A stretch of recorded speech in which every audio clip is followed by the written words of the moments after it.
Ya tenemos el QE europeo sobre la mesa, vamos a analizar tanto las características como las consecuencias que traerá en los mercados y lo vamos a hacer con Amílcar Barrios, analista de fondos de Tresis. Amílcar, ¿qué tal? Buenos días. Bueno, tenemos ya ese anuncio del QE, 1,1 billones de euros, compra de bonos de 2 a 30 años y mutualización de los riesgos 20% BCE, 80% bancos centrales. Estas serían las características principales de este programa. ¿Qué pros y contras le ve? Lo primero, hay que resaltar antes la cifra que dabas, que efectivamente la cifra de 1,1 billones de euros ha estado muy por encima incluso de la banda alta que se daba estimaciones de la cuantía de compra, con lo cual se va de medio billón hasta el billón, y al final 1,1, con lo cual muy positivo en ese aspecto. Sí. La predisposición del BCE. Y puede ser más. Y podría ser más, efectivamente, si se extiende el periodo, el plazo.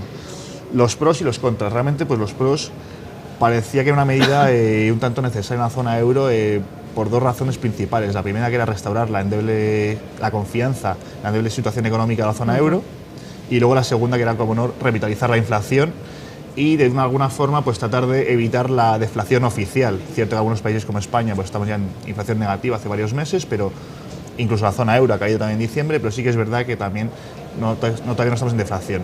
Entonces, unos primeros pros. Luego, ciertas consecuencias en positivo, pues obviamente sería el tema del euro. Ya lo hemos visto cómo ha perdido valor sin parar, lleva perdiendo bastante valor desde hace varios meses, ya 1,13, cotiza más o menos, 1,14, 1,13, con lo cual muy positivo.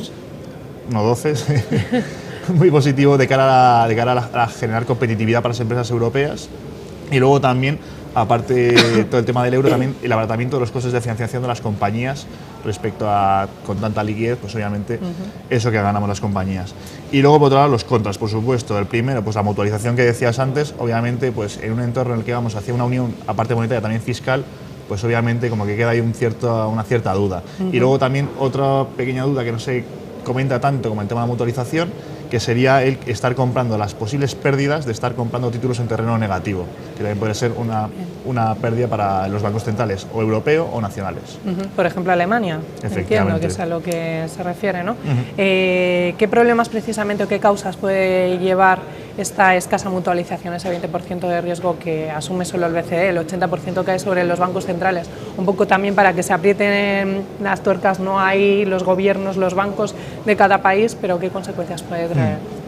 Realmente, pues partimos de la base de que la Unión Europea y la zona euro pues es una federación, por decirlo de alguna forma, de estados soberanos con intereses diferenciados en muchos casos, con lo cual aquí, con Alemania mandando, que es básicamente la que tiene que dar el visto bueno, el peaje parece que ha sido la mutualización entre 80 a 20. Realmente no todos los riesgos para recomendados europeos, sino un poco distribuirlos, también por esto es un tema político. Y luego realmente pues lo mismo también que decías de respecto a los gobiernos. Lo dijo Draghi, que sin política monetaria, sin política fiscal, puede ser un brindis al sol. Entonces es una especie de llamamiento, una vez más, por parte del BCE, aparte del Bundesbank, del gobierno alemán, del Fondo Monetario Internacional o del Banco Mundial, a que los gobiernos, pongamos Francia e Italia principalmente, se pongan las pilas y apliquen las reformas de una vez por todas. ¿Y a Alemania realmente le compensa que solo se mutualice un 20% con respecto a lo que decía de que tiene una rentabilidad negativa en los bonos en ocasiones? Hombre, según lo podamos ver, realmente las pérdidas pueden ser especialmente para Alemania, pero sí que es verdad que también lo que estás asumiendo con esto es un poco de presión para los gobiernos para que las pérdidas no las asuman sus propios bancos centrales, con lo cual mutualizas en cierta medida, pero sí que es verdad que también ejerces un poco de presión a los gobiernos de cara a la no mutualización total de las deudas. Sí, bueno, y por si hay algún default, ¿no? Que en este caso, como mucho de Grecia se dice, y Grecia de momento no entra. Y no tanto con el caso de Grecia, sino únicamente comprar títulos alemanes a 2 o 5 años, que estén en terreno negativo en el momento de compra. Obviamente eso serán pérdidas, serán para el Bundesbank. Claro, es que son directas, ¿no? Efectivamente serán pérdidas. Pero bueno, también ese riesgo que corre, parece ser que acepta correr el Bundesbank a cambio de apretar las tuercas a los principales gobiernos europeos en materia de reformas. ¿Será que le compensa entonces? Debe ser. No obstante, ¿qué activos financieros se pueden beneficiar de este QE y cómo podemos acceder a ellos? ¿Nos recomendaría invertir en estos activos a través de fondos, si es posible?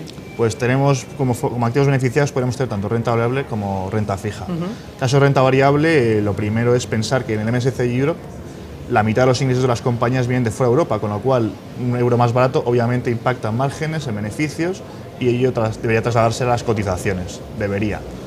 Y luego también tenemos pues, los cíclicos. Si decíamos antes que necesitamos apuntar a la recuperación económica europea, que el BCE ha dado ese apoyo a una situación un poco de duda respecto al entorno macro, pues es verdad que los cíclicos también deberían verse beneficiados, lógicamente, y muy especialmente los bancos, que es a través de los cuales se van a instrumentar las compras de 60.000 millones de euros mensuales.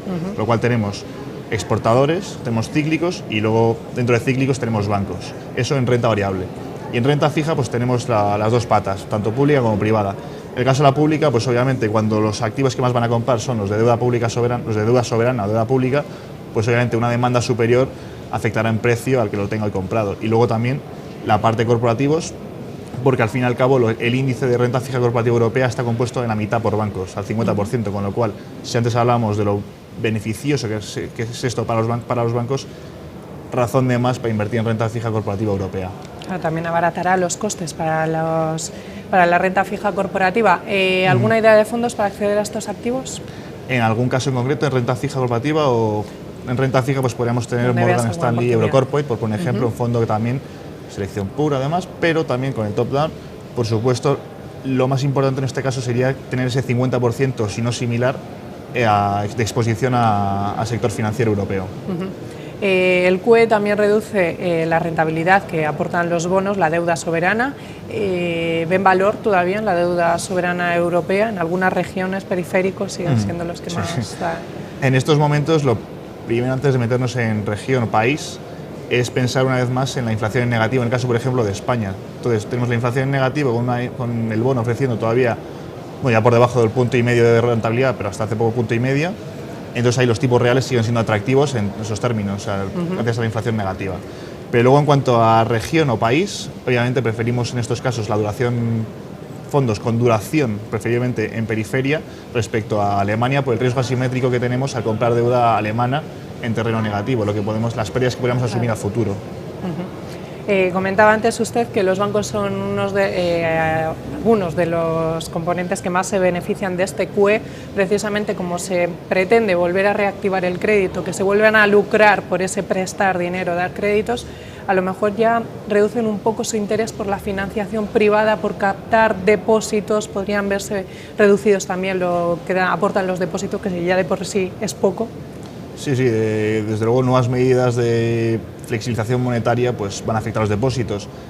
Sigue vigente todavía aquella recomendación, entre comillas, del Banco de España de reducir la remuneración de los depósitos, con lo cual cabría entender que los bancos van a seguir adaptándose a este nuevo entorno de tipos cada vez más bajos, con lo cual es de esperar que los depósitos cada vez ofrezcan menos a los clientes. Entonces realmente la pregunta es, ¿y dónde me voy? Claro, cliente conservador. Tenemos, ¿no? Entonces, a través de los fondos pues tenemos la alternativa de la renta fija privada europea a corto plazo. Aquí lo importante es saber que vamos a tener que asumir un riesgo extra. Es cierto que la renta fija privada a cortos plazos, estamos hablando de duraciones de 1, 2, hasta 3 años como mucho, tiene la volatilidad muy controlada y es cierto que debería a priori ofrecernos una rentabilidad superior a lo que son los depósitos. Estamos hablando tanto de renta fija pública, de estados, como corporativa o una mezcla entre ambos. Con lo cual necesitaríamos una alternativa a corto plazo, con poca volatilidad, pero con mayor rendimiento que los depósitos, que deberían seguir viviendo esos recortes de rentabilidad. El ahorro 5, por ejemplo, ese plan que se ha impulsado, ¿sería a lo mejor una alternativa? Sí, bueno, siempre queda alternativa, pero siempre estamos expuestos al hecho de que las entidades se van obligadas una vez más a seguir reduciendo los tipos. Así que estamos en la misma espiral, ¿no? Efectivamente. Pues nos quedamos con ese análisis. Amílcar Barrios, analista de fondos de Tresis. Muchas gracias y hasta la próxima. Y ustedes recuerden que pueden seguir informados de la actualidad económica en nuestra web estrategiasdeinversión.com.